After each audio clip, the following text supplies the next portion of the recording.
Class లో December prelims mains కొత్త class start అవుతుంది. ఈ నెంబర్ కి కాల్ చేసి రిజిస్టర్ అవ్వండి. లిమిటెడ్ సీట్సే ఉన్నాయి. ఆంధ్రప్రదేశ్ లో కొత్తగా ఇల్లు నిర్మించుకునే వారికి ప్రభుత్వం శుభవార్త తెలిపింది. రాష్ట్రంలోని పట్టణాలు, నగరాల్లో 100 గజాల్లో ఇల్లు కట్టుకునేవారు మున్సిపల్ కార్యాలయాల చుట్టే తిరగకుండా వారికి ప్లాన్ అప్రూవల్ ప్రక్రియ నుంచి మినహాయింపునిచ్చింది. అలాగే 300 గజాల్లోపు ఇల్లు నిర్మించుకునే వారికి అనుమతులు మరింత సులభతరం చేయనుంది. కాగా ఇంటి నిర్మాణానికి కేంద్ర ప్రభుత్వ నిధులతో కలిపి రాష్ట్ర ప్రభుత్వం 4 లక్షలు ఇవ్వనున్నట్లుగా తెలుస్తోంది. ఇందులో కేంద్రం తన వాటాగా 2.5 లక్షలు అందించనుంది.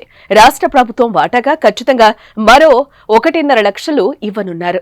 ఇల్లు కట్టుకునే వారికి శుభవార్త అందించడమే కాదు, గురువారం జరిగిన కేబినెట్ భేటీలో ఏపీ ప్రభుత్వం పలు కీలక నిర్ణయాల్ని తీసుకుంది. రాష్ట్రంలోని 475 జూనియర్ కళాశాలల్లో మధ్యాహ్న భోజనం అందించేందుకు మంత్రిమండలి ఆమోదం తెలిపింది. ఈ పథకం ద్వారా 1.41 లక్షల మంది విద్యార్థులకు లబ్ధి చేకూరనుంది. జల్ జీవన్ మిషన్, రాజధాని అమరావతి పనులతో పాటు పలు అంశాలపై మంత్రివర్గం కీలక నిర్ణయాలను తీసుకుంది.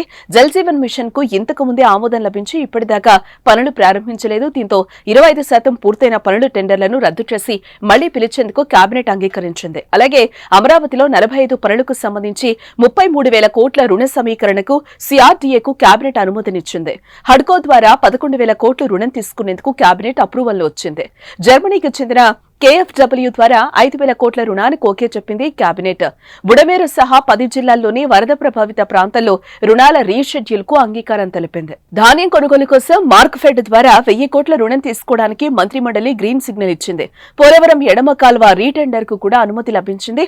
పుంగనూరు బ్రాంచ్ కెనాల్ లైనింగ్ పనులకు కూడా గ్రీన్ సిగ్నల్ ఇచ్చింది.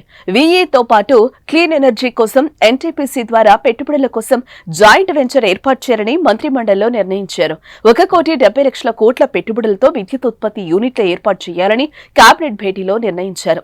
రెన్యూవబుల్ ఎనర్జీ డెవలప్మెంట్ కార్పొరేషన్ తో ఎన్టీపీసీ జాయింట్ వెంచర్ కు కేబినెట్ ఆమోదం తెలిపింది.